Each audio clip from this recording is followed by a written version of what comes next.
Hello and welcome to our webinar. I am Luke Anderson and getting my screen up and running. We are going to talk today about the modern EBR and how that is the key to the right first time production, and spend the next hour walking through with my esteemed colleague, Tom Campbell, who's a solutions consultant, to explain how MasterControl has addressed a lot of the challenges that you have seen and that are in the industry for manufacturing, life sciences, and life-saving products. I wanted to go through and start with the agenda. At first, we'll start with the state of the industry, and we've done some research there and talk about that and how really impacting electronic batch records on every line is impactful, and how we can be able to address that with a configurable solution that we have brought to market.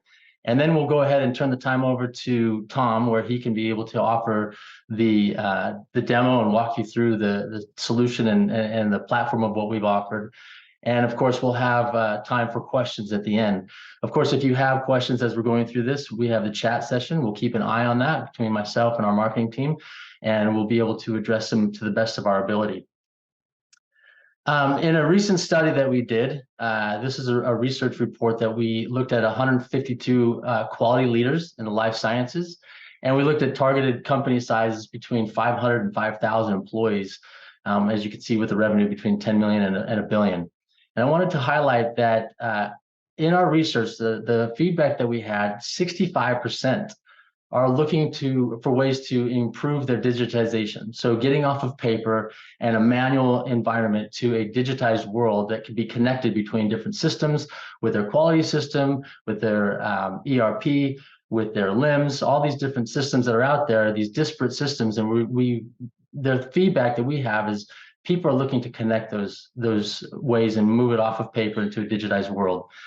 And they would say that 63% of the people that we surveyed as well say that that was a competitive advantage for them to be able to have that digitized effort and moving off of paper, those people who are looking to make that move.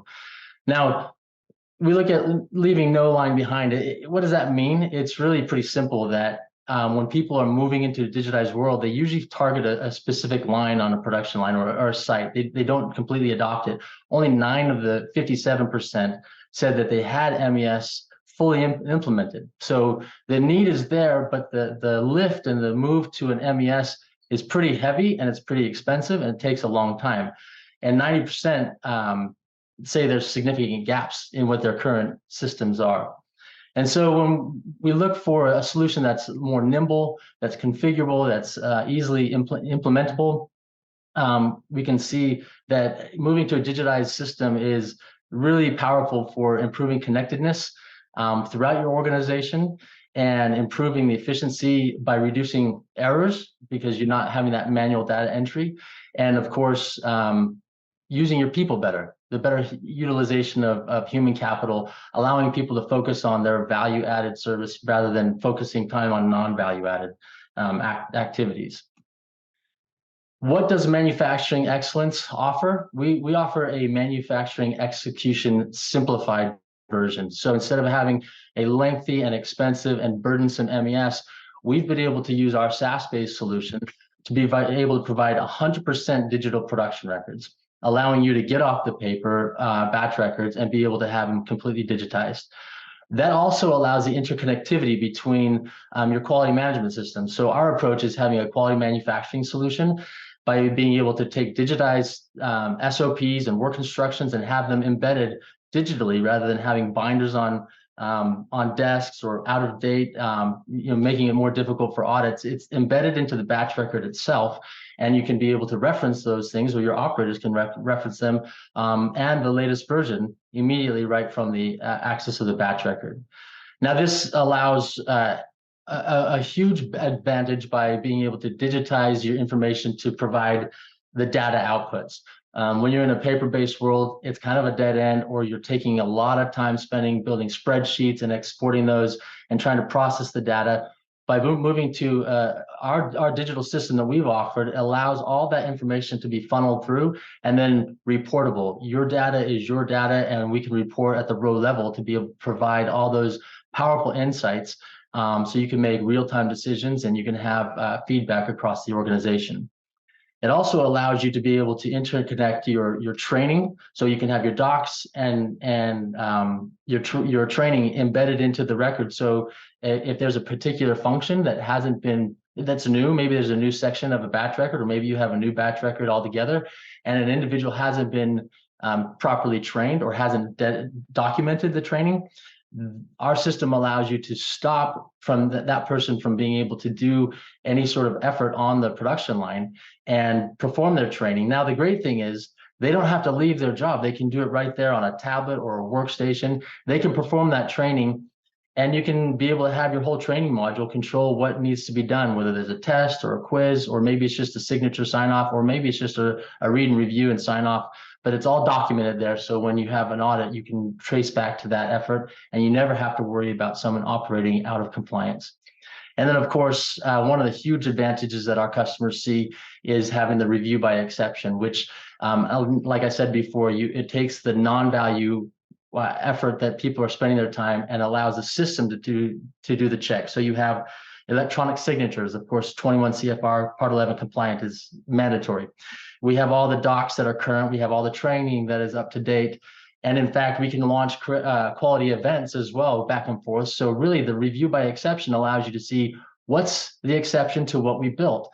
And it gives you the power to be able to quickly review. So we have customers that are taking, or we have people who have been interested taking 2 or 3 weeks to do a review, that have been able to simplify that to maybe a matter of days, if not hours, because of our system allows it to be so streamlined. And we'll show you that in this demo as well. The power really comes by, like I said, a quality manufacturing solution. So our quality is underneath our quality excellence module, and our manufacturing is underneath our manufacturing excellence. And it all stitches together by having the power of pulling your data out and being able to process it to be able to drive better results.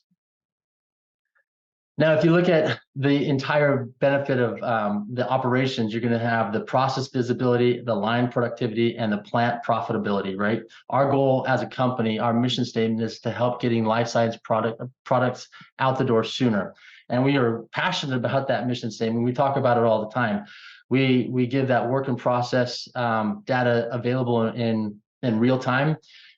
It allows operators to be able to be more efficient because they're focusing on the performance, and you can be able to track that.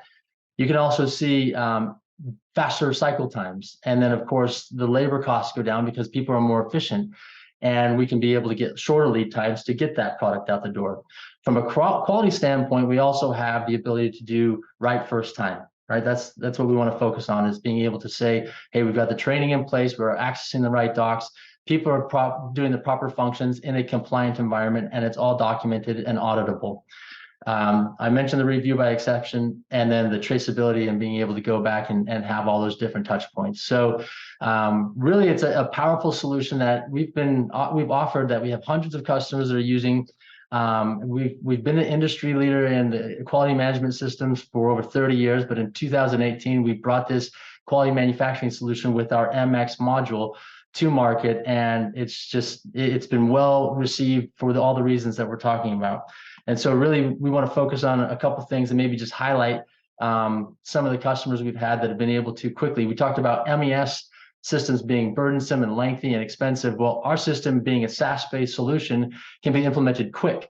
It can be not only implemented from the EBR side, but also a QMS and an EBR quickly and get it up and running. And certainly getting off of paper is the primary goal. What are some of the benefits of it? Well, we have a patented tool that allows you to be able to create your batch record in under an hour. So if you have multiple complex batch records, or you have similar things, we have tools that allow you to simplify really what that has, what goes into that. And of course, on the production line, you're going to have fewer errors because it's all digitized and it's taking away the human element. So those missing signatures, those illegible factors, or having to chase someone down because they missed those things and driving inefficiencies that way. Of course, having better quality throughout the manufacturing process is going to reduce the number of deviations. And like I already mentioned, there's a faster review time and shorter leads. So the payback that can be for various companies, it depends. Like we can do a customized, tailored ROI for anybody that's interested, and certainly that's an offer that we'd like to make here. But when we've looked at that, the payback, not only is it not lengthy, but you can see your immediate ROI.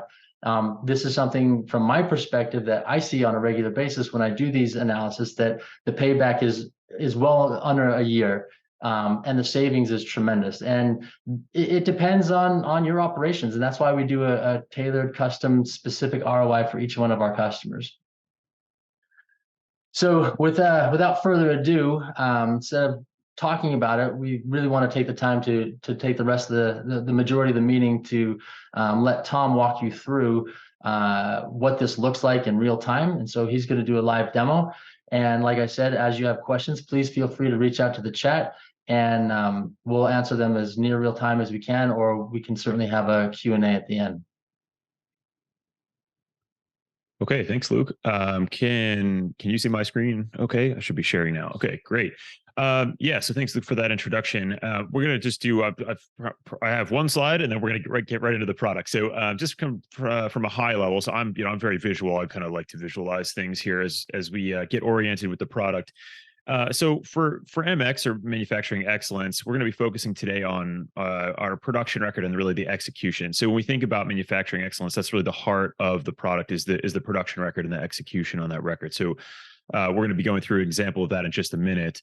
Just a couple other kind of high-level elements here. We talked a little bit about the Master Template Builder. That's our no-code solution that Luke mentioned. It's super easy to learn and use, and that's where the records are actually built. We see a lot of our customers in 1 to 2, 3 hours, they can get trained up on how to build records, and then you hit the ground running building from there, and there's no coding involved. We're going to see a couple of touch points here for the production record. So as Luke mentioned, we can connect to the QMS, our legacy product we call QX, Quality Excellence. We can reference documents, SOPs, work instructions, things like that, right into the workflow of the production record. So we'll see an example of that. We can also run our training checks as well against operators' logins. So if you want to have certain controls on who can access which contents of the production record, and make sure that only those who are signed off on their training can actually execute in the record, we can control that as well, and we'll see an example of that. We can also launch, we call forms, if it's deviations, CAPAs, corrective actions, things of that nature. We can also launch those from the production record as well. So that's a nice tie-in to the legacy QMS there that we'll see. We can also integrate what we call integrations with a lot of different systems. Basically, anywhere there's an external database with endpoints, we can connect to those endpoints and pull that information seamlessly into the production record workflow. And we're going to see an example of what that looks like as well. Lastly, here on the record, we're going to take a look at the review by exception kind of final dashboard view. And this is really where the quality review happens for release of the record. As Luke mentioned, this is where we see a lot of our customers save, in some cases, days of time, but in most cases, hours, many hours of time, just because we're pulling in only the information we need to that review by exception. We don't have to go through line by line like we do on paper. Lastly, as a comment here, we can also basically everything in production records are database themselves. So as part of your implementation, we could build tailored reports and dashboards for your need to keep track of any kind of trends or anything like that that happens in the production records over time. Okay, I'll come out of here and we'll just go ahead and jump right into the product.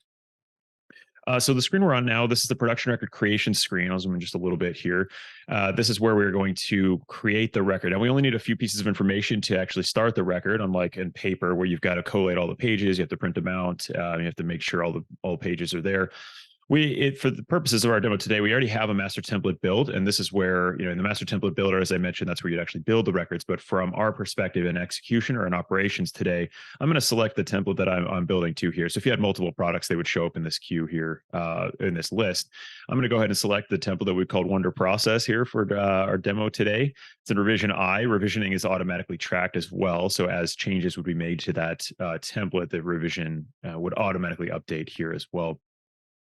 A couple of things happened here that we're just going to quickly touch on before we get into the execution. The lot number here that we see, a lot number was automatically assigned based on a numbering series that I've configured for demonstration purposes, but this is a highly configurable field. In fact, as a point of comment, most of the content that we're going to see here is configurable in MX. So this is all kind of for demonstration purposes today, but something to keep in mind that almost everything you see is going to be configurable for your specific needs. And that includes the lot number as well. So this is a highly configurable field. You can adjust the formatting, adjust the number of pieces of information you need in here as you need. This is also a great first touch point for integrations. So a lot of our customers will integrate this field to maybe other systems, if it's an ERP system, or maybe an up or downstream customer serialization requirement that you have. We can connect to those systems as well, so that we don't even have to transcribe this value at all. It just automatically comes in here, and the lot numbering is automatically aligned. It's important to note here that MasterControl does not allow duplicate lot number in the system. So even if you tried to manually enter it, the system it prevents you from, unintentionally having duplicate lot numbers in the system. And the only other piece of information we need is the quantity here. It's currently set as a default of 1, but this is also a modifiable field. And really the way to think of the quantity is it allows us to scale a specific template based on maybe the amount of product that we're making. So we can use the same template with the same instructions, the same controls, and everything else that we'll see as we go through in a few minutes. We can just scale certain key fields if it's the amount of certain components or certain accessory components that we need. We can scale just those amounts while still using the same template. So that's all the information I need to create the record. I'm going to go ahead and hit create. And now it's going to take us into our production record queue. And when we come into this screen, we're going to see that we've now basically instantiated our record here. It's NX0237 for demonstration today. We're going to see a few themes here as we go through. Now, in the digital space, we have a lot of tools that, of course, we don't have on paper. And one of those I'll call traction of the progress here, where we have a lot of different ways of keeping track of our progress as we go through, starting with the status, which is open, and then the steps complete, currently at 0%. These are fields that will update dynamically as we progress through the record. Another big theme is going to be automatic date, time, and username stamping on the record as we go through, starting with the issuance date that we see here right at the top. Basically, anytime anybody executes to anything in the record, their username and then the date and time of that action will be stamped on the record automatically there. So basically, there's no more recording dates and times, initials, signatures, things like that. That's almost entirely done away with here in MX. So let's come into the record, and we will stick on this theme of some of the traction of the progress for a minute, and then we're going to get into the execution here as we go through. So from a traction of the progress, from a high level, we've got our open jobs where we can see all of the different sections of the record, and we're going to get into each of these and execute in a minute. But you can see these are all linked as well. So I can link directly to these sections of the record. Basically, as the team executes and completes these sections, these will roll off from here. It's a great quick touch point to see where the team is, and then hop right into where the most recent activity is going on. The accountability page also tracks some key information at a high level. I mentioned that automatic date, time, and username stamping. Anytime anybody executes anything in the record, their username will be stamped at that step, as we'll see as we go through the steps, but also their signature is going to be collected at this high level as well. So if you wanted to see kind of from a quick snapshot, everybody that was involved in the record, we can see that here in this signatures collection at the top. We mentioned our connection back to the legacy QMS we call QX. We're going to see an example of how this is at the point of execution. But here at the high level, any documents basically that are linked or associated with this production record are going to be tracked here as well as at the point of work where they're referenced. So if you just want to check and see what are all the documents relevant here, you can see where it is, the link to the document, and then it also gives you the specific step reference where it is as well.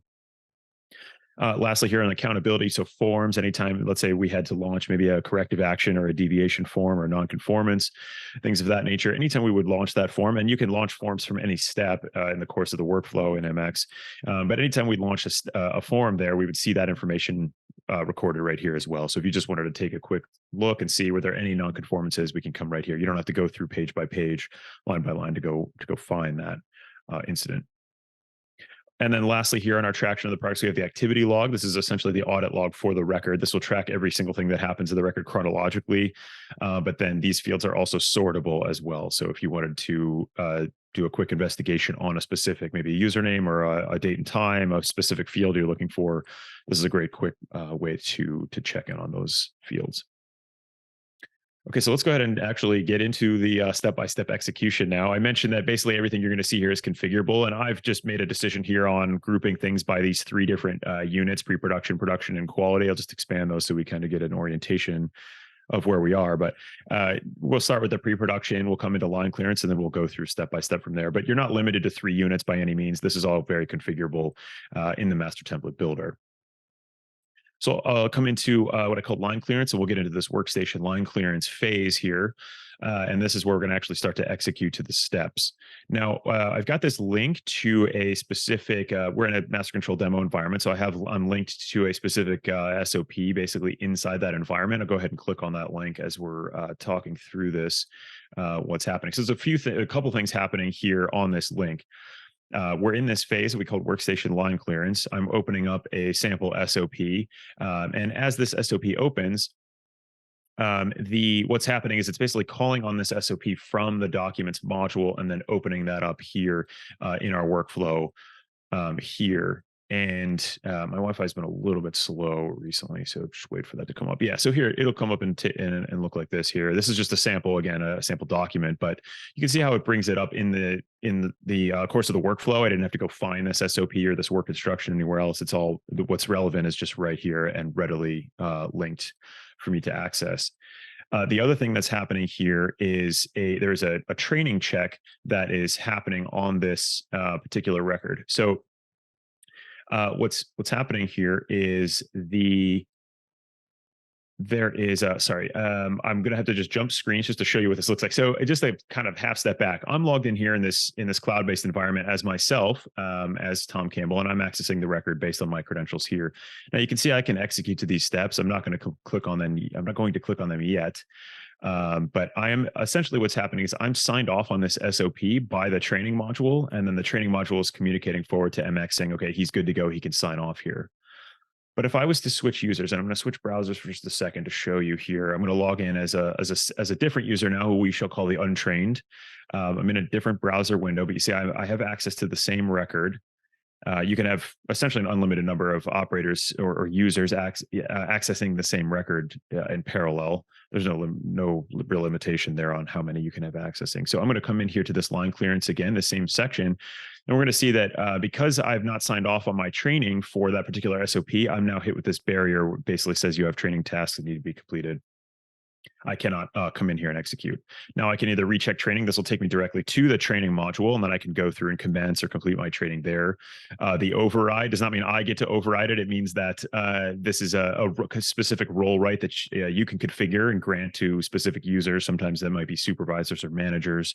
If you have programs like on-the-job training or something like that, where you want to allow the supervisor to override, this is just that's a configurable option that we enable if you need.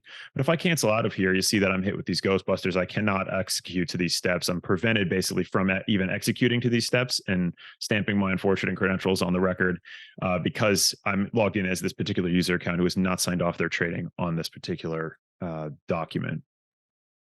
So that's a pretty powerful way that we manage or mitigate who can access records and who can sign off on those elements of the records. It's very granular as well. So we're just in the workstation line clearance as an example. I can have different training requirements throughout the record as well. So if it's different teams that have different, access levels, that sort of thing, we can manage all that in a very granular way. So I'm back in here on the original, on my login, and I've dutifully signed off my trainings already on this for this particular document. So I could come in here and start to execute to these steps. So verify equipment line A step is complete. Verify equipment line B. You'll see that as I execute here, we've got our theme of the automatic date time username. So this is going to be a continuing theme throughout. Every time I execute a step, username and date and time are automatically stamped here. I don't have to actively do that anymore. We'll go ahead and say, yes, I clean the workstation here. And then I'll go ahead and hit complete on this section. Now with our theme of traction of the progress, as I go through, you see I've got my green check marks all the way down. And then from a hierarchical perspective, as I satisfy all the step requirements for a phase, that operation will also get its green check because that's now been completed. And then once I complete all of the sections under this unit, this entire unit will go green as well, as we'll see in a minute. Well, hopefully we'll see, assuming everything goes well in our operation here today. So we'll come into setup, and then I'll come into equipment selection. Now, we talked about integrations a little bit at the beginning. Kind of, we can connect to a lot of different systems through like an API integration here, but we have a different type of integration where we're connecting back to our equipment calibration form here. So with a lot of our customers, they have equipment calibration requirements, kind of similar to training, where we do not want to allow a user's credentials to get stamped on the record if they're not signed off on the training for particular section. We also don't want to stamp the wrong equipment on the record or use the wrong equipment if it's not up to spec for calibration. So I have an example here. We've got two different scales. So there's scale 1 and then scale 2. You can see that so what's happening here is MX is communicating back to the equipment calibration module, and that's where basically the fleet of equipment is managed. The calibration requirements and activities are managed in that module. But for my purposes and execution, I just see what's available to me, and I only see which equipment is actually within spec for calibration. So I don't have to manually go back to that other module and check. That's all happening in the background to continue to streamline my workflow and operations. So in this example, scale 1 is within spec, and that's why I can click on it, but scale 2 is currently out of spec. It's either failed a recent calibration or it's overdue for its calibration cycle. So I can't even I cannot even click on this, and stamp this unfortunate piece of equipment on the record here. So I'll select, in this case, the only one that's available to me, which is scale 1. And you'll see that it selects that equipment. And now we'll also notice that through that integration or that connection back to the equipment calibration module, it pulls in the next calibration due date automatically and stamps that on the record. So it saves me a lot of risk from transcription and also some just non-value added time having to read values off of a piece of equipment and then transcribe them onto the record here. Go ahead and complete that section now. And as you can see with our theme traction of the progress, we completed equipment selection. So now we get the green check there. I'll come into section I called set point here. And again, all of this is highly configurable. There's the only template is it's a blank canvas for you to build. So this is all content that I've configured for demonstration purposes. We'll come into this first step here. Now, I talked about integration, and we're going to actually see another example of an integration in a minute. But there may be situations where you need to manually enter information. So we have a lot of different quality controls that we can build on in the course of the workflow to make sure the inputs are accurate or are managed at the time they're input. We have a couple of different ways of that here. So we have some numeric entries. I'll zoom in just a little bit so we can see this. We have a physical limit of 25 to 30 here for this particular parameter. It happens to be a percentage.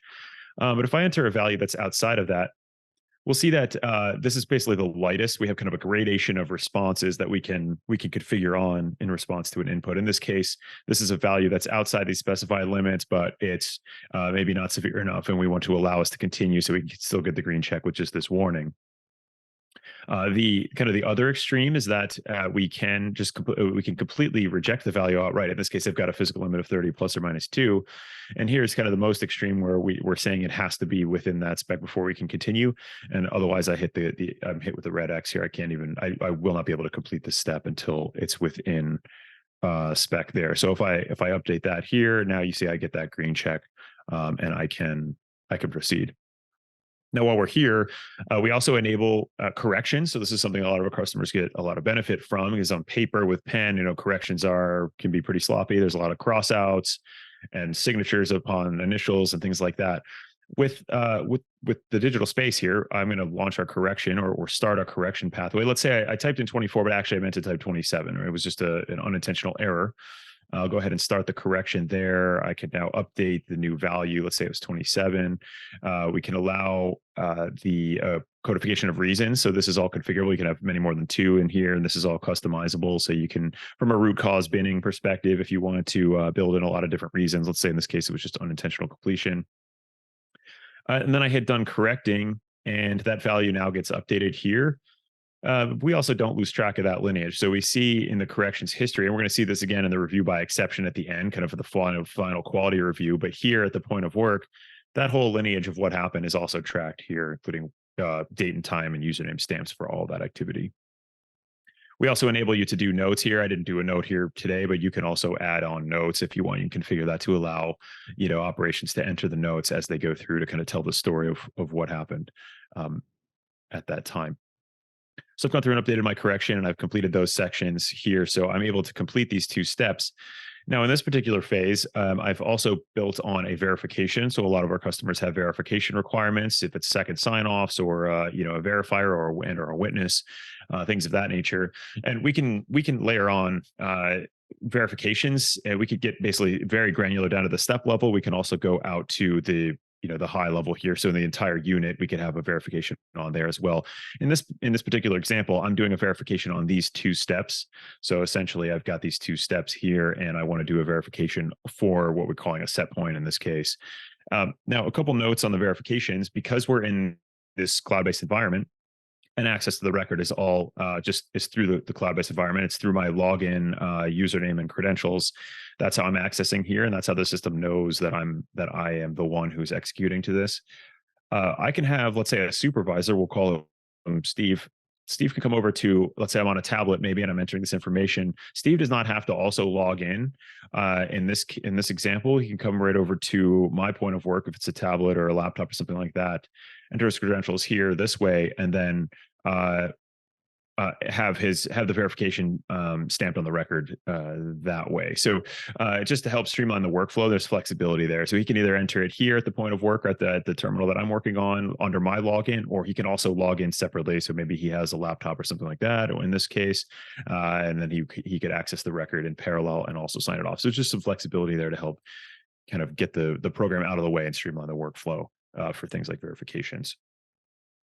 So we've now completed our set point. We'll come into a section called materials, and we're going to see an example of how MasterControl handles tables. Now, with a lot of our customers on paper, with tables, we see, kind of iterated pages, or I should say just kind of copied pages of a lot of blank cells and rows, or rows and columns, allowing for the eventuality of filling out those. And then whatever we don't need is crossed off and signed off and NA'd, that sort of thing. But with the digital space here, we approach it from the reverse, where we build the tables just one row at a time based on what we need. I'm going to come in and start the first row here, and I think it'll become a little more clear how the tables look as we build them out. So zoom out a little bit here just so we can kind of see everything that's going on. Kind of continuing the tour of some of the different types of inputs. If we want to manage manual inputs or mitigate, transcription risk for things, and we cannot integrate, and we have to select options, we have a few different ways of, or a variety of ways of managing those inputs, including a multiple choice. So maybe I just want to limit it to 3 options here. I can select from a multiple choice. We can also build in suggested entries in a dropdown. So this is information I may not want to transcribe or have transcribed. I can build those into a dropdown to help minimize that risk of transcription. We also have a date functionality where we can manage expiration dates. So in this case, if I was to put in a date prior to today, we have this is a fairly moderate response here, but it allows us to complete the step. It just gives us this warning here, as well as a configurable note that I've configured on here for today, just in terms of what to do if that value is outside that expiration date here. We'll also see this in the review by exception when we get to that quality review in a few minutes at the end. Then the second section here of the table, I'm going to scroll out just for a minute so we can kind of see all of this. I know it's going to be a little bit small here. What I've got is a lot number here. And then if I have four steps that all are API capture steps. Now, this is going to be an example of an integration to something like an ERP, or maybe to equipment that's on the line. It will all look similar and flow similarly for the operator's view. But in this case, we're going to simulate, basically, we're calling information out of an ERP, let's say, and we want to pull that information onto the record. At this, I'm also going to note that MasterControl can take, we're big advocates for barcode scanning. MasterControl could take 1 and 2D barcodes straight out of the box. Can also be configured to read QR codes and parse that information out onto the record. So I have a barcode scanner here, Bluetooth, just a kind of a cheap barcode, a Bluetooth barcode scanner. And then I have a sample packaging with a 1D barcode on it. I'm going to go ahead and scan this barcode. You see that it takes the barcode in just like it were text input from a keyboard. And what's happening now is MasterControl is going out through that integration, and based on this lot number, it's pulling in this key information here, in this case, the vendor description, expiration date, quantity, from that other system, from that integration. And it's going to pull those values out of that system and then stamp them onto the record here. My Wi-Fi has been a little bit slow this morning, so it may take it just a second here. But the value of this integration is that I don't have to transcribe these values, so I don't have to read. I don't have to read these values out of the ERP or out of the other system. Those values can come straight into the record here. This way, I also don't. We can also feed in the integration back to, in this case, as an example, as an ERP. So if you have certain things like quantity, that you are using to kind of decrement or use consume inventory, we can also feed those values back to the ERP and have it update that way. It's taking a little bit longer than it usually does. I think, yeah, Wi-Fi still connected, but let me see if I can complete this row and then step back in and take a look at it. Okay, let me see here. Still have connection. Let's see. Let's come back into materials and let's see if we can just jog it again. So actually, as a note, while we're there, so you see that because this table was currently not completed, that we also have a yellow warning there as well, that this particular row is not completed. So on our discussion of the table here, you see that I started row 1, and that's how I started to populate that content. I'm gonna prompt this integration again to see if we can get that content to paste in here. But you'll see that row 2. If I had the second row, I could start that row and then start the subsequent rows as well that way. And that's how basically we build out tables by just incrementing those rows one at a time. So I'll go ahead and try to prompt this again. We'll see if my Wi-Fi warms up and pulls it in there. While we are waiting for that, I'm actually going to jump ahead. So as a note here, I've got everything where we can come into basically any of these sections in parallel. It is also possible to limit the order of these steps or these sections based on a specific requirement. So maybe if I wanted to not allow us to get into production before pre-production was all complete, I can also configure that on and require that order. In this case, I've got it kind of all open so we can jump around any of these sections. So in this case, we can see, I can't, because materials is not complete yet, I can still come into this next section called process here because I have not configured that on. But just as a note, you can also lock that down. I know a lot of our customers have requirements around the specific order that things have to go in, and we could certainly manage that, no problem. We'll come back and check on the materials section here in just a minute, but I want to continue to show you some of the different functionalities we have to manage the inputs. Now I've come into a section called process under process time, and I'm going to start this first timer here. I'll zoom in just a little bit. With we have a variety of different ways of doing calculations on steps. So in this particular case, I am going to start the kind of the bookend here where we can do a calculation based on the a time duration. So we can have a calculation automatically run on a time duration here. I think my connectivity, I may need to jog my connectivity because I think my Wi-Fi is struggling at the moment. See if I can kind of talk through this while it comes up. So I could start basically the date and time here, and then record the end date and time, and then this calculation will run. This duration calculation will run basically automatically as those inputs, as those time recorded inputs are documented on the record there. Let me see. Yeah, I think I'm losing connection. Okay, there we go. Okay, it ran there. So we see. Okay. Just a little bit of lag on my end here, I think. But we see that now I stamped the manufacturing start time and the manufacturing end time. You see that this duration of 41 seconds elapsed there, and that calculation was done automatically. So we don't have to manually record or do or execute time deltas on our activities anymore. We can manage all that automatically. I know for me, the idea of having to do arithmetic on time durations, I would error probably 70% of the time in doing that. So this is a pretty nice, pretty simple, but pretty powerful feature to be able to manage that. We can also put on duration limits, and it's a little bit small here, but we could put on limits here. In this case, it's got to be more than 0 seconds, which it is. But we can put on ranges or other target values with operators to make sure that our inputs are meeting those criteria. And then if they fail, we can drive those escalations as we need from there. So I'll go ahead and complete that section. We'll come into what I've called component dimensions. Now the duration was one example of a calculation. We can also do calculations with numeric entries. So in this case, I'm going to enter a few different values. These are masses as an example, and we see that I've got them configured all to be in kilograms, and you can configure the units however you need so that the units append to the value as you enter them. I'll zoom back out a little bit here. You see I've got this calculation at the bottom, something to kind of look ahead to.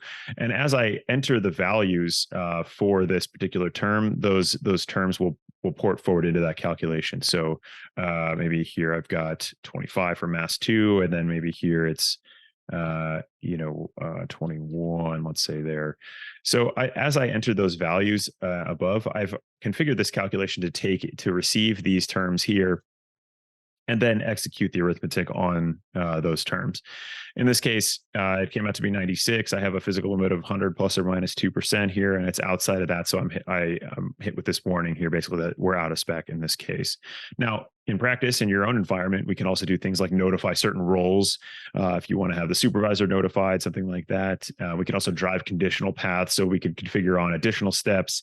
In the event that it's out here, maybe if it's low, if it's below the lower limit, we can go a certain pathway. If it's above, we can go a different pathway. You could get granular and configure all that on in your own environment. Go ahead and complete this section here for right now, and then we're almost at the end of the record. We've got a few more types of step types here to manage our inputs. So we've got a label example. Now MasterControl can take either an image. So if you're on a tablet or a system with a camera, you can collect that image and then have that stamped on the record straight away there. Or we can also browse the system and have and let's say I'll pull in a sample value here or a sample file. It's just a TXT I called label here. It's file type agnostic, so it can take basically any file type that you have on your system, and then it creates a kind of a downloadable link to that file here as well.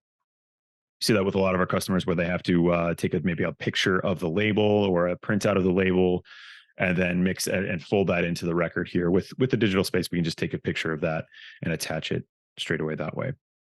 We'll come into this last section called quality here. I've got some QC checks on component 1 as an example. We have this pass-fail step type as well that we see used pretty commonly. Let's say component A passes, but maybe component B fails. And then again, we're hit with this warning here that I've configured. We can get stronger than this as well, though, and kind of prevent you from completing the step, things of that nature. Drive conditional paths, notify certain roles as we need. Go ahead and complete this section now. And in fact, I'm going to leave materials incomplete intentionally for right now. I know we had the integration in there. I'm going to leave that incomplete for right now, and I'm going to do that intentionally. So to kind of take a step back, we're now, we're still in process technically on this record, and it's at 97% complete. Now we've gone through and executed most of the steps that we need, but it's not quite 100% complete. Now, if I come back into the record, right, this view that we were just in is the execution view. So I've gone through and I've finished my production and quality in this example. I'm not 100% done with the pre-production. There was one step that didn't get completed there. But let's say now that I hand this over to quality to review and release the record and say, okay, I think I'm done in production, or maybe we have it set up so that as quality completes, that the quality gets a notification saying, hey, it's time for you to review the record for release. Let's take a look and see what that looks like. So this is where we have our review by exception dashboard view, and I'll go ahead and jump over to that. Now, in contrast to paper, where to review the record for release, you have to go through line by line, step by step, and make sure all of the T's are crossed, the I's are dotted, the signatures are in place, that there are no blank fields, that all the values basically make sense. With the digital space here, with review by exception, we're just porting forward the content or the elements of the record that we need to have a second or third set of eyes on. We don't have to do things like review this for signatures. We don't have to go through step by step and make sure that all the fields have values in them. Almost all that activity is basically managed by the validated software. We don't have to do all that manually. There are certain things we may still require to have a review on, or we want to have a review on, and that's where we can configure this review by exception dashboard view for the record. So if I'm in quality, this is basically where I'm going to live. I don't have to even come into the record at all. I can come back to that and go in step by step. But to save myself a lot of time and cut out a lot of non-value added activity, I could just come right to this view and start to drive my follow-ups this way. So we have all these tiles here arranged, and this is all configurable. So you can configure the information that you want to point forward to the record here. In this case, I've got steps corrected. These are all drill downs as well. So if I click on this here, you'll see that you may recall that we updated this value. It was originally 24 and I updated it to 27. But the format and the lineage and all the, the documentation about what happened is also ported forward here. So I didn't have to go find step 1221 and hope that I, happen across it in my review. I'm presented with exactly what happened. Maybe I'm still, maybe I'm not satisfied with this. There's no notes here. I still want to drive my follow-up. It just starts from here rather than have to go find it line by line. And it's a similar story with all these other elements here. Pass fail actions, you may recall criteria B failed in this particular example. So we may want to drive some follow-up there. The attachment that we had attached. So that same file type is ported forward here. It's a link to that. It'll just create a downloadable link. So I don't have to go find that label. Just a lot of little things that save a lot of time in the aggregate here in our review process. Similarly, forms, if we had launched like a kappa or a deviation, that form would show up here as well. It would show up linked in this option. If I had added any notes, so we can configure it so you can add any notes anywhere throughout the record, those would show up here as well. And then limits exceeded, we had a couple limits that had failed here. So we might want to take a second look at that. Maybe I don't like what happened here and I just want to get some follow-up there. But once I'm done with all of my follow-up here from a review perspective and I'm ready to release, I could come into this disposition section and go through accept and release or reject. And this is where I'd put my username and electronic signature in to sign off. Now we see that because I'm hit with the Ghostbusters again here, and that's because the record is not technically at 100% complete. So we were at 97% complete. We had one or two fields that were missing in the record. Just a quick hop back here, we're 97% overall completion. So when I come back into review by exception, because of that, I'm not even able to sign off the record here. So pretty simple, but also very powerful functionality of preventing us from releasing records that are not 100% complete. And we can have confidence that the record that we're signing off a record that is 100% complete once this field becomes available. So because that field's not available, I cannot sign that off yet. So that's really it from the perspective of we've gone through the life cycle of a production record in MX. We've gone through the creation of that record. We saw how quick and easy that was to create based on our master template. So we have we select the master template for the product we want to make. It creates the production record. We come in, we execute to that record here step by step, going through each of these phases here throughout the record with the steps in them. And then finally, the quality review for release at the end of the record. So I think we have about 10 minutes left. I think I've been seeing a lot of questions come through. Awesome. Great job, Tom. And obviously with live demos, we have technical difficulties at times. So thank you for soldiering through that. We've been having some great conversations and questions throughout the demo, and I've been answering them in real time, so everybody should see those answers. I think it's important to just highlight some of the questions that maybe universally people are asking. So we've talked about integrations. Obviously, our QMS is the gold standard and the one that's been around for 30 years, and we feel really good about it. We understand not everybody is using that, so the question is, can you integrate with some other QMSs? And the answer is yes. With API integrations and having our team and your team work together on what those specifics are, those can all be done. And we can make it so your data that needs to be exchanged back and forth can be able to do that. Some of the other questions are, can you have notifications going out to people prior to whether their training is complete? Yes, that's all done through the sysadmin. Notifications with a QMS, or specifically with our QMS, get sent out on a regular basis that a training needs to be completed or docs need to be reviewed. But if that hasn't happened by the time the operator is functioning in their role, then they will need to make sure to perform that and document that and get signed off, or whatever the situation is prior to doing performing that function on the production line.